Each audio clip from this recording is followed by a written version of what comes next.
Hello കൂട്ടുകാരെ, എല്ലാവർക്കും slowly പെർഫെക്റ്റിൻ്റെ പുതിയൊരു വീഡിയോയിലേക്ക് സ്വാഗതം. അങ്ങനെ കാത്തിരുന്ന് വെക്കേഷൻ ഇങ്ങെത്തി. ഒപ്പം വേനൽക്കാലവും. ഓരോ ദിവസവും ചൂട് കൂടിക്കൊണ്ടിരിക്കുന്നു. ഇത് എല്ലാവരെയും ബാധിക്കുന്ന കാര്യമാണ്. ഈ അവധിക്കാലത്ത് വാടാതിരിക്കാൻ കുറച്ച് കാര്യങ്ങൾ പറഞ്ഞുകൊണ്ട് ഒരു വീഡിയോ ആയാലോ? മുമ്പും നമ്മൾ അനേകം അവധിക്കാല വീഡിയോസ് ചെയ്തിട്ടുണ്ട്. അതെല്ലാം ഈ ചാനലിൽ കിടപ്പുണ്ട്. കാണാത്തവർക്ക് ലാസ്റ്റ് സ്ക്രീനിൽ കൊടുക്കാം കേട്ടോ. അപ്പം നമുക്ക് വീഡിയോയിലേക്ക് കിടക്കാം. Let's start. വെള്ളം കുടി പ്രധാനം.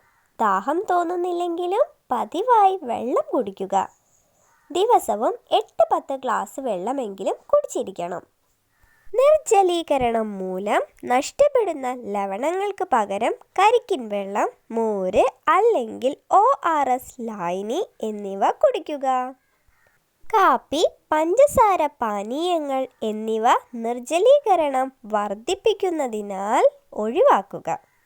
ഭാരം കുറഞ്ഞതും അയഞ്ഞതുമായ കോട്ടൺ വസ്ത്രങ്ങൾ ധരിക്കുന്നത് നല്ലതാണ്.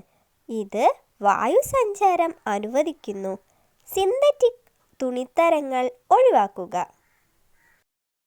നേരിട്ടുള്ള സൂര്യപ്രകാശം ഏൽക്കാതിരിക്കാൻ വീതിയുള്ള തൊപ്പികൾ, കുടകൾ അല്ലെങ്കിൽ ഇളം നിറമുള്ള സ്കാർഫുകൾ തുടങ്ങിയവ ഉപയോഗിക്കുക. വെള്ളം കൂടുതലുള്ളതും എളുപ്പത്തിൽ ദഹിക്കുന്നതുമായ ഭക്ഷണം തിരഞ്ഞെടുക്കുക. ഉദാഹരണം: വെള്ളരിക്ക, തണ്ണിമത്തൻ, വാഴപ്പഴം, കഞ്ഞി. ദഹനത്തെ ബുദ്ധിമുട്ടിക്കുന്ന കനത്തതോ എരിവുള്ളതോ എണ്ണമയമുള്ളതോ ആയ ഭക്ഷണങ്ങൾ ഒഴിവാക്കുക. രാവിലെ 11 മുതൽ വൈകുന്നേരം 3 മണി വരെ വീടിനുള്ളിൽ തന്നെ തുടരുക. ചെറിയ കളികളിലും മറ്റും ഏർപ്പെടുക. ഇനി ആർക്കെങ്കിലും സൂര്യാഘാതമുണ്ടായാൽ കൂട്ടുകാർ എന്താണ് ചെയ്യുക? അങ്ങനെ ആർക്കെങ്കിലും സൂര്യാഘാതത്തിൻ്റെ ലക്ഷണങ്ങൾ കണ്ടാൽ അവരെ ഉടൻ തണലുള്ള സ്ഥലത്തേക്ക് മാറ്റുക. പിന്നീട് അവർക്ക് നനഞ്ഞ തുണി, ഐസ് പാക്കുകൾ, ഫാൻ തുടങ്ങിയവ ഉപയോഗിച്ച് ശരീരം തണുപ്പിക്കുക.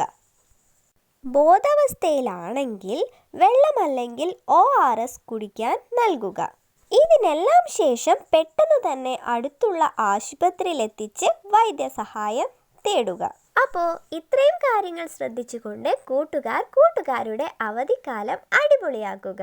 അപ്പോൾ ഇനി അടിപൊളി അവധിക്കാല വീഡിയോയുമായി വീണ്ടും കാണാം. അതുവരേക്കും ബൈ ബൈ.